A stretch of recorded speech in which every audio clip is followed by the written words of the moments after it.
Hello friends, welcome to Indian study पर आपका स्वागत है। दोस्तों, आज की इस वीडियो में मैं आप लोगों के लिए हिंदी का मॉक टेस्ट लेकर के आया हूं, जो कि आपके आने वाले exam UP triple S C video के लिए बेहद इंपॉर्टेंट है। देखो, बेसिकली अगर हम बात करें, अगर आप यूपी रेडियो ऑपरेटर की भी तैयारी कर रहे हैं, यूपी पुलिस कांस्टेबल की तैयारी कर रहे हैं, यूपी एसआई की तैयारी कर रहे हैं, या ऐसे एग्जाम जिसमें हिंदी पूछी जाती है, उन सभी के लिए ये जो है वो इंपॉर्टेंट होगा। तो वीडियो को एंड तक जरूर देखिएगा, क्योंकि ये आप लोगों के लिए बहुत ही ज़्यादा यूजफुल होगा।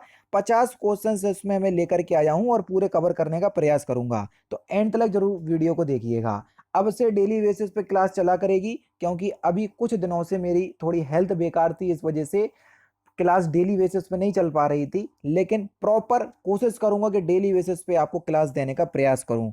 पहला क्वेश्चन, संदेश राशक के रचनाकार कौन है? दोस्तों, अगर हम बात करें संदेश राशक की, कि संदेश राशक के रचनाकार कौन है, तो आपका जो सही आंसर हो जाएगा वह हो जाएगा आपका अब्दुल रहमान। दूसरा ऑप्शन बिल्कुल करेक्ट हो जाएगा। अगर आपको ऐसा लगे कि मेरी स्पीड थोड़ी सी ज्यादा है, तो आप लोग क्वेश्चन जैसे ही मैं पढ़ लिया करूं तो उसको पॉज कर लें, फिर उसके बाद उस क्वेश्चंस का आंसर दें और फिर रिज्यूमे कर दें वीडियो को। नेक्स्ट क्वेश्चन, यद्यपि का सही संधि विच्छेद क्या होगा? बढ़िया सा क्वेश्चन है। देखो, अगर हम बात करें सर यद्यपि का सही संधि विच्छेद की, कि यद्यपि का सही संधि विच्छेद क्या होगा, तो आपका सही आंसर हो जाएगा सर यदि प्लस अपि। अब ये देखो, यदि में छोटी ई की मात्रा दी हुई है और ये आ है, जब ई का मेल आ से होता है तो ये पहले तो क्या बनता है, या बनता है, ठीक है। और दा जो है वो आधे अक्षर में परिवर्तित हो जाता है, तो जब इसे बड़ विच्छेद में लिखेंगे तो ज्ञा हो जाता है ये, ठीक है। तो ये यण संधि का नियम है। किस संधि का? यण संधि का नियम है। तीसरा ऑप्शन करेक्ट, यद्यपि में यण संधि होगी। पितृ प्लस अनुमति का संधि विच्छेद क्या होगा? बढ़िया सा क्वेश्चन है, जल्दी से बताओ। तो पितृ प्लस अनुमति तो होगा पितृनुमति। तो कौन से ऑप्शंस में दिया? देखो, सही आंसर आपका क्या हो जाएगा सर? सी ऑप्शन यहाँ पर आपका बिल्कुल करेक्ट हो जाएगा। और री का नियम किस संधि में आता, तो मुझे कमेंट बॉक्स में बताना, तभी पहचान पाओगे कि यहाँ पर कौन सी संधि है। व्याकरण की दृष्टि से प्रेम कैसा शब्द है? आराम से बता सकते हो कि सर व्याकरण की दृष्टि से अगर आप देखें कि प्रेम कैसा शब्द है, तो दोस्तों अगर हम बात करें व्याकरण की दृष्टि से प्रेम शब्द की, तो व्याकरण की दृष्टि से प्रेम शब्द जो है वो भाववाचक संज्ञा शब्द है। कैसा? भाववाचक संज्ञा शब्द है। दूसरा ऑप्शन यहाँ पर आपका बिल्कुल करेक्ट हो जाएगा। अशुद्ध वर्तनी का चयन करना है आपको कि निम्नलिखित में से कौन सी अशुद्ध वर्तनी है। देखो, बेसिकली मैं आपको बता दूं, इसमें आपको अशुद्ध वर्तनी नहीं, इसमें आपको शुद्ध वर्तनी का चयन करना है। अशुद्ध की जगह आप शुद्ध कर लो, ठीक है। इसमें आपको शुद्ध वर्तनी का चयन करना है। तो यहाँ पर अगर हम शुद्ध वर्तनी की बात करें, तो देखो, अभीष्ट और सुशोभित ये दोनों ही शुद्ध वर्तनी है। तीसरा ऑप्शन आपका बिल्कुल करेक्ट हो जाएगा। नेक्स्ट क्वेश्चन से आपका, कि इसमें आपको बताना है सही काल वाला वाक्य, कि इसमें कौन सा काल है। यदि मैं समय पर स्टेशन पहुंचता तो मेरी गाड़ी ना छूटती, तो आपको बताना है इसमें कौन सा काल है। तो सही आंसर आपका क्या हो जाएगा सर? जल्दी से बताओ। यदि मैं समय पर स्टेशन पहुंचता तो मेरी गाड़ी ना छूटती, तो यहाँ पर आपका कौन सा वाक्य हो जाएगा, या कौन सा काल हो जाएगा? तो सही आंसर हो जाएगा सर हेतु हेतु मद भूतकाल। दूसरा ऑप्शन यहाँ पर आपका बिल्कुल करेक्ट। नेक्स्ट क्वेश्चन दोस्तों आपके सामने, वही आपको काल वाला वाक्य बताना है। दीपा पौधों को पानी दे रही थी, मैं कौन सा काल है? देखो, दे रही थी पूरा तो नहीं दिया, और जब दे रही थी तो ये अपूर्ण भूतकाल की पहचान करवाएगा दोस्तों। पहला ऑप्शन बिल्कुल करेक्ट। कथा शब्द का आपको बहुवचन बताना है, कि कथा शब्द का बहुवचन क्या होगा। बढ़िया क्वेश्चन है। देखो, एंड में क्या है, बड़ा आ लगा है, तो ये आकारांत शब्द होगा। क्या होगा? आकारांत शब्द। और आकारांत शब्दों का बहुवचन बनाते समय उसमें ए जोड़ देते हैं, तो क्या होगा सर? कथाएं हो जाएगी। जैसे लता का लताएं, माता का माताएं, तो यहाँ पर आपका कथा का कथाएं हो जाएगी। चौथा ऑप्शन करेक्ट। जीवन के निर्माण में नियति का महत्वपूर्ण स्थान है। गहरे मुद्रित छपे अक्षर का आपको क्या बताना है सर? जल्दी बताओ। समानार्थक शब्द बताना है। और समानार्थक की बात करें तो दोस्तों किससे होगी? पर्यायवाची से होगी। जल्दी से बता दो कि नियति का पर्यायवाची क्या होगा। तो आपका सही आंसर हो जाएगा भाग्य। चौथा ऑप्शन करेक्ट। नेक्स्ट क्वेश्चन, जीवन में उन्नति चाहते हो तो परिश्रम करो, मैं गहरे मुद्रित अक्षर का वही समानार्थी बताना है। उन्नति का समानार्थी यानी कि पर्यायवाची शब्द क्या होगा? देखो, अगर हम उन्नति के पर्यायवाची शब्द की बात करें तो ये हो जाएगा विकास। तीसरा ऑप्शन यहाँ पर आपका बिल्कुल करेक्ट होगा। प्राचार्य महोदय ने उसे घर जाने की अनुमति प्रदान कर दी है, तो आपको बताना है कि अनुमति का क्या करना है। जल्दी से बताओ।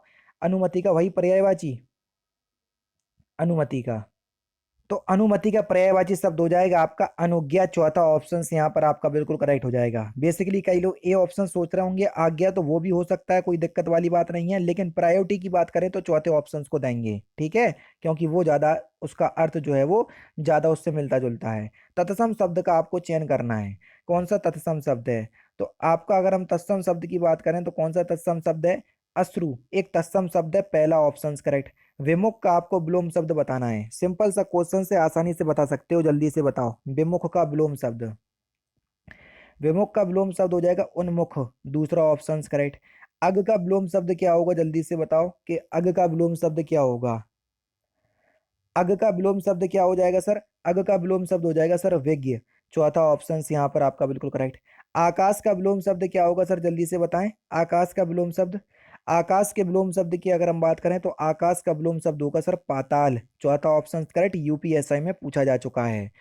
चंद बिना, ज्यों यामिनी, ज्यों यामिना बिनु चंद, तो आपको बताना है कि इसमें कौन सा अलंकार है, जल्दी से बताओ। तो यहाँ पर आपका क्या है? चंद्र बिना, चंद बिना ज्यों यामिनी बिनु चंद, विषम अलंकार होगा। चौथा ऑप्शन यहाँ पर आपका बिल्कुल करेक्ट। इसमें आपको बताना है समुच्चरित्र, कोई एक युग्म समुच्चरित है उसका आपको चयन करना है, तो जल्दी से बताओ। जैसे देखो अवयव और अंग दोनों एक दूसरे के समुच्चरित तो नहीं है, लेकिन दोनों एक दूसरे के पर्यायवाची हैं। अनुसार अनुरूप समुच्चरित चलो कह सकते हो, यानी कि जिनको उच्चारित करने में समान आवाज निकले उसको बोलेंगे समुच्चरित्र। अब देखो अनल और अनिल ठीक है, लेकिन अनल का मतलब होता है आग, अनिल का मतलब होता है हवा, यानी कि अर्थ अलग अलग है। बस यही आपका सही आंसर हो जाएगा, तीसरा ऑप्शन करेक्ट। अधर का आपको अनेकार्थी बताना है। अनेकार्थी का मतलब हमेशा, यानी कि शब्द एक है उसके अर्थ अलग अलग हो सकते हैं। तो अधर का अनेकार्थी शब्द क्या होगा? तो यहां पर जो आपका सही आंसर होगा वो होगा आपका आकाश, तीसरा ऑप्शन करेक्ट। नेक्स्ट क्वेश्चन दोस्तों आपके सामने, प्रतिदिन का आपको बताना है समास। मैं आपको बता चुका हूं, आगे आपको प्रा दिख जाए, प्रति दिख जाए, यथा दिख जाए, आवत दिख जाए, भर दिख जाए, तो वहां पर कौन सा समास होता है, जल्दी से बताओ। अव्ययीभाव समास, तो प्रतिदिन में अव्ययीभाव समास होगा, तीसरा ऑप्शन करेक्ट। शोक, हर्ष एवं घृणा के भाव को व्यक्त करने वाला वाक्य कौन सा है? उसको क्या कहते हैं? क्वेश्चन नंबर 20, बढ़िया क्वेश्चन से, जल्दी से बताओ। शोक, हर्ष, घृणा के भाव को व्यक्त करने वाले वाक्य को क्या कहते हैं सर? विस्मयादि बोधक वाक्य। कहीं दिखा हुआ है? दूसरे ऑप्शन में लिखा हुआ है विस्मयवाचक, बस दूसरा ऑप्शन करेक्ट। निम्नलिखित में से एक खंड में गलती है, जिस खंड में गलती है उसी को चुनना है। राम ने अपनी गलती के लिए क्षमा की भीख मांगी। तो राम ने अपनी गलती के लिए क्षमा मांगी, भीख नहीं आएगा, चौथा ऑप्शन करेक्ट। क्षमा मांगना ही उसी कॉन्टेक्स्ट में आ जाता है। वही धनवान को व्यर्थ में, बेकार में सहायता देकर कोई लाभ ना होगा, किसी पार्ट में गलती है उसी का चयन करना है। अब बताओ, व्यर्थ और बेकार, व्यर्थ शब्द ज्यादा सुइटेबल है। धनवान को व्यर्थ में सहायता देकर कोई लाभ ना होगा, तो ये बेकार शब्द अनयूजेबल ही है, यानी कि बेकार में यूज हुआ है, दूसरा ऑप्शन करेक्ट। बेकार शब्द बेकार में यूज हुआ है, ठीक है। अव्यागत का आपको उपसर्ग बताना है कि अव्यागत में कौन सा उपसर्ग होगा। बढ़िया क्वेश्चन से आसानी से बता सकते हैं। तो देखो अगर हम बात करें सर अव्यागत के सही उपसर्ग की, कि अव्यागत का सही उपसर्ग क्या होगा, तो आपका सही आंसर होगा अभी उपसर्ग, पहला ऑप्शन बिल्कुल करेक्ट हो जाएगा। विचार में एक प्रत्यय लगाने से कौन सा शब्द बनता है, जल्दी से बताओ। देखो अगर हमने विचार में एक प्रत्यय लगा दिया तो कौन सा शब्द बनेगा? वैचारिक, यानी कि चौथा ऑप्शन करेक्ट हो जाएगा फिर तो, ठीक है। चलो भैया नेक्स्ट क्वेश्चन आपके सामने। सह शिक्षा वाली कक्षा को यदि पुरुष पढ़ाता है तो वह स्त्री लड़कियों की आवश्यकताओं को नहीं समझ सकेगा, और स्त्री अध्यापिका लड़कों के साथ पूर्ण न्याय नहीं कर सकेगी। तो आपको बताना है कि इसके किस पार्ट में गलती है। ध्यान दो, बहुत ज्यादा घबराने की जरूरत नहीं है, बिल्कुल सिंपल सा क्वेश्चन है, आराम से देखोगे तो समझ में आ जाएगा। अब देखो मैं आपको बता दूं, अध्यापिका पहले से ही एक स्त्रीलिंग शब्द है, तो स्त्री लगाने की जरूरत ही नहीं पड़ेगी, तीसरा ऑप्शन करेक्ट हो जाएगा इसमें, है ना। मंच पर से घोषणा हुई कि जो लोग यहाँ बैठे हैं वे यहीं बैठे रहें, तो आपको बताना है इसके किस पार्ट में गलती है। 26, मंच से ये घोषणा हुई है ना, तो यहाँ पर कारक संबंधी अशुद्धि है, पहला ही ऑप्शन करेक्ट। अंडज का आपको बताना है वाक्यांश। वाक्यांशों के लिए एक शब्द आपको दे दिया अंडज, इसका वाक्यांश क्या होगा ये आपसे पूछ लिया, उल्टा पूछ लिया। तो अंडे से उत्पन्न होने वाला उसको बोलेंगे अंडज, तीसरा ऑप्शन करेक्ट, ठीक है। नेक्स्ट क्वेश्चन, बहुत ही कठोर और बड़ा आघात, वाक्यांशों के लिए एक शब्द क्या होगा, अब सीधा पूछ लिया बताओ। बहुत ही कठोर और बड़ा आघात, उसको क्या बोलेंगे? वज्राघात। पहला ऑप्शन बिल्कुल करेक्ट हो जाएगा। जब क्रिया का संबंध कर्म से हो वहां वाक होगा कौन सा? जब क्रिया का संबंध कर्म से हो तो वहां पर कौन सा वाक होगा? कृतवाच। पहला ऑप्शन करेक्ट। ठीक है। जब क्रिया का संबंध कर्म से हो तो वहां पर कृतवाच कैसे हो जाएगा? कर्मवाच होगा। चौथा ऑप्शन करेक्ट होगा भैया। कहां से? क्रिया का सीधा संबंध कर्म से हो कर्मवाच, क्रिया का सीधा संबंध कर्ता से हो कर्तावाच, जब दोनों से ना हो तो भाववाच। समझ गए? सॉरी माफ कीजिएगा, कर्मवाच होगा। खुदाई से मिले अवशेष हमारी परंपराओं के फिल इन द ब्लैंक्स हैं, तो फिल इन द ब्लैंक्स के स्थान पर सूटेबल वर्ड बताना है। खुदाई में मिले अवशेष हमारी परंपराओं के प्रतीक हैं। तीसरा ऑप्शन करेक्ट। ठीक है। बहुत ही बढ़िया प्रैक्टिस सेट लेकर के आया हूं और कोशिश कर रहा हूं आप लोगों को। देखो ये पीडीएफ मैंने खुद से बनाई हुई है, टाइपिंग करके ले आ रहा हूं बढ़िया क्वेश्चंस जो आपके यूपी ट्रिपल एससी में पूछे गए। इसलिए मैं आपसे कह रहा हूं कि वीडियो को शेयर ज्यादा से ज्यादा करो, ठीक है, ताकि मुझे भी लगे कि हाँ मैं जितनी मेहनत कर रहा हूं उतना मेरी वीडियो पे इंटरेक्शन आ रहा है या व्यूअर्स आ रहे हैं या उन तक मेरी वीडियो पहुंच पा रही है जो एक्चुअल में इसके जरूरतमंद हैं। बिल्कुल फ्री ऑफ कॉस्ट है मेरी वीडियो, आप लोग सभी लोग जानते हैं। विश्वास सबसे बड़ी चीज है। आपको बताना है कि वह निम्नलिखित में से किस कहावत का अर्थ है। एक कहावत यानी कि लोकोक्ति आपको बतानी है जिसका अर्थ यह है कि विश्वास बहुत बड़ी चीज है। बताओ किस लोकोक्ति का अर्थ ये है? तो सही आंसर होगा मानो तो देव नहीं तो पत्थर। तीसरा ऑप्शन बिल्कुल करेक्ट हो जाएगा। डरपोक राधे श्याम हरदम अपनी बहादुरी की फिलिंदा ब्लैंक्स रहता है, तो फिल इन द ब्लैंक्स के स्थान पर सूटेबल वर्ड। तो आपको बताना है डरपोक राधे श्याम हर दिन अपनी बहादुरी के डींगे हाँकते रहता है। तीसरा ऑप्शन बिल्कुल करेक्ट। रस सूत्र के जनक माने जाते हैं कौन? जल्दी से बताओ 33। तो रस सूत्र के जनक माने जाते हैं कौन? भरत मुनि। पहला ही ऑप्शन यहाँ पर आपका बिल्कुल करेक्ट हो जाएगा। प्रवाह लाने के लिए छंद की पंक्ति में ठहरना क्या कहलाता है? तो प्रवाह लाने के लिए छंद की पंक्ति में जो ठहराव होता है, ठहरना होता है, उसको हम यति बोलते हैं। दूसरा ऑप्शन बिल्कुल करेक्ट हो जाएगा। कोई भी छंद किस में विभक्त रहता है? जल्दी से बताओ, कोई भी छंद हो किस में विभक्त रहता है? तो कोई भी छंद हो किस में विभक्त रहता है? चरणों में, यति, दोनों में। तीसरा ही ऑप्शन यहाँ पर आपका बिल्कुल करेक्ट हो जाएगा। यहाँ एक शब्द अनेक अर्थों में प्रयुक्त होता है, ठीक है, वहां कौन सा अलंकार होता है? जल्दी से बताओ। जहां एक शब्द अनेक अर्थों में प्रयुक्त होता है तो वहां पर आपका श्लेष अलंकार होता है, सोचने की जरूरत नहीं है। तीसरा ऑप्शन करेक्ट। धरती ने खिलाए हैं ज्वलंत लाल लाल, इस पंक्ति में कौन सा अलंकार है? जल्दी से बताओ। पुनरुक्ति प्रकाश अलंकार। और ये बीप्स अलंकार का दूसरा नाम है। चौथा ऑप्शन करेक्ट। निम्नलिखित वाक्यों में से एक वाक्य व्याकरण की दृष्टि से शुद्ध नहीं है यानी कि अशुद्ध है, जो गलत है उसी का आपको चयन करना है। देखो और फिर बताओ। एकता का किला सबसे सुरक्षित होता है, ठीक है, आप फलहार से अपनी आंतें साफ कर सकते हैं, तो यही आपका जो है वो गलत है। अब आप बोलोगे सर कैसे गलत है? ये तो बिल्कुल सही है। बिल्कुल सही है, मैं आपको मान ले रहा हूँ। ये आते की जगह आने लिखा हुआ है, ठीक है, लेकिन सही छप गया है ये, यानी कि टाइपिंग मेरे से सही हो गई है, तो बेसिकली क्वेश्चन लीक हो गया ये। दूसरा ऑप्शन बिल्कुल करेक्ट हो जाएगा फिलहाल तो, ठीक है। जिस पुरुष की पत्नी साथ नहीं, वाक्यांश के लिए एक शब्द क्या होगा? तो जिस पुरुष की पत्नी साथ नहीं, वाक्यांशों के एक शब्द हो जाएगा विपत्निक। चौथा ऑप्शन यहाँ पर आपका बिल्कुल करेक्ट।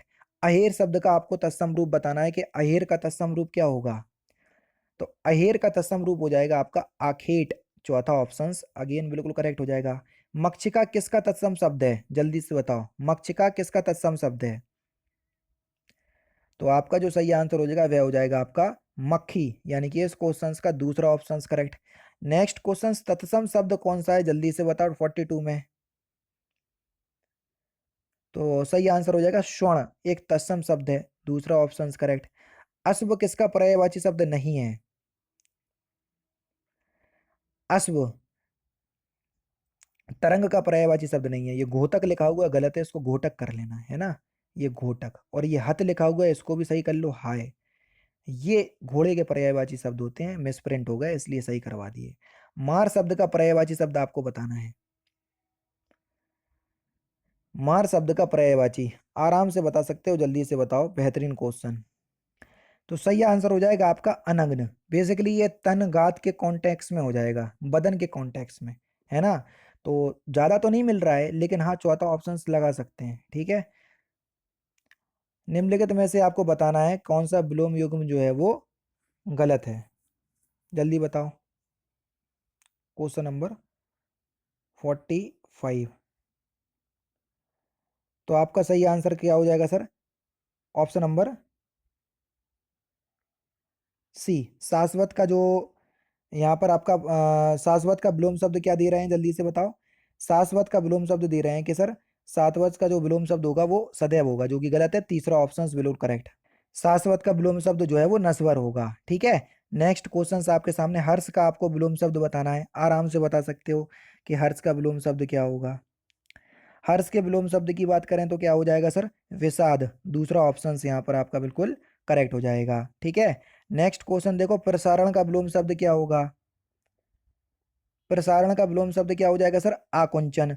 तीसरा ऑप्शन यहाँ पर आपका बिल्कुल करेक्ट हो जाएगा, आकुंचन होगा। ठीक है। जो अपने स्थान या स्थिति से अलग ना किया जा सके, तो वाक्यांशों के लिए एक शब्द क्या होगा सर, जल्दी से बताओ।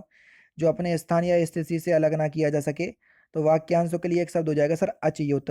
पहला ही ऑप्शन यहाँ पर आपका बिल्कुल करेक्ट हो जाएगा। जो जमीन फोड़कर उगती या निकलती हो, वाक्यांशों के लिए एक शब्द क्या होगा, उसको क्या बोलेंगे? जो जमीन फोड़कर उगती या निकलती हो उसको क्या बोलेंगे? उद्देज। पहला ही ऑप्शन यहाँ पर आपका बिल्कुल करेक्ट। और लास्ट क्वेश्चन देखो कि कहानी शब्द का बहुवचन क्या होगा। तो इस क्वेश्चन का आंसर आप मुझे कमेंट बॉक्स में बताएंगे कि सर कहानी शब्द का बहुवचन क्या होगा। तो दोस्तों ये थे आपके 50 हिंदी के इंपॉर्टेंट क्वेश्चंस, जो कि आपकी आगामी परीक्षा यूपी ट्रिपल एससी वीडियो के लिए बहुत ही ज्यादा इंपॉर्टेंट है। क्लास अगर आपको अच्छी लगी हो तो प्लीज दोस्तों वीडियो को लाइक और शेयर जरूर से कर दीजिएगा। बाकी मिलते हैं फिर नेक्स्ट क्लास में, नेक्स्ट सेशन में। जय हिंद, जय भारत।